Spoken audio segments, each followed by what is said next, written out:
बिस्मिल्लाहिर्रहमानिर्रहीम। अस्सलाम वालेकुम दोस्तों मैं उम्मीद करता हूँ कि आप सब दोस्त खैरियत से होंगे। तो दोस्तों मेरी अल्लाह पाक से ये दुआ है कि अल्लाह पाक आप सबको खैर आफियत से रखे, आमीन।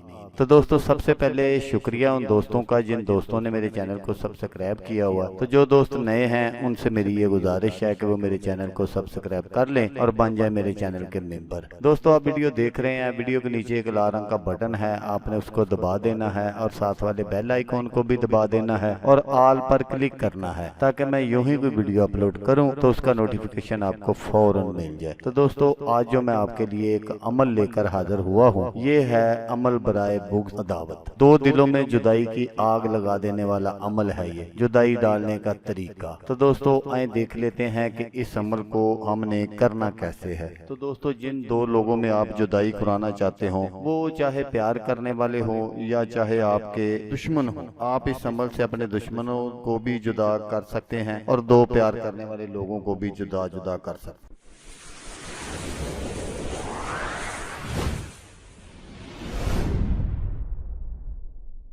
तो इस अमल को आपने करना इस तरह, अगर आप अपने दुश्मनों को जुदा करना चाहते हैं तो इन दोनों के नामों के अददाद निकाल कर, इन आयत का मजमुआ निकाल कर तवीज़ बनाकर, जो आयत मैं आगे चलकर आपको स्क्रीन पर दिखाऊंगा, इसका आपने तवीज़ बनाना है और अतवार या मंगल के रोज किसी पुरानी कब्र में मुर्दे के सीने के करीब एक हाथ गहरा डालकर दफन कर दें और दूसरी मर्तबा इसी रोज दोनों आदमियों के कपड़े नीले रंग में रंग कर थोड़ी सी स्याही में थोड़ा सा सिरका मिलाकर इसके साथ आयत और इस्मा दोनों बमा इनकी माओ के लिखकर किसी नए कूजे में रख कर दरिया के किनारे एक हाथ गहरा खड्डा खोद कर दफन कर दें ताकि वो पानी के करीब रहे। इंशाल्लाह दोनों आदमियों में जुदाई पैदा हो जाएगी। बहुत ही मुजर्रब है। तो आयत ये है जो मैं आपको स्क्रीन पर दिखा रहा हूँ, आपने बिल्कुल इसको इसी तरह लिख लेना है। तो दोस्तों अगर आपको वीडियो अच्छी लगे तो आपने इसको लाइक और शेयर जरूर करना है। हो सकता है आपको जरूरत ना हो, किसी और दोस्त को जरूरत हो, कोई और दोस्त दुश्मन का सताया हुआ तो उसका भला हो जाएगा और वो दुआएं देगा आपको भी और मुझे भी। तो दोस्तों जैसा कि मैं आपको हर वीडियो में कहता हूँ, इस बार भी कहूंगा कि आपने इस वीडियो को देखा उसके लिए आपका शुक्रिया। दुआओं में याद रखिएगा। अल्लाह हाफिज, अल्लाह मियां नासर।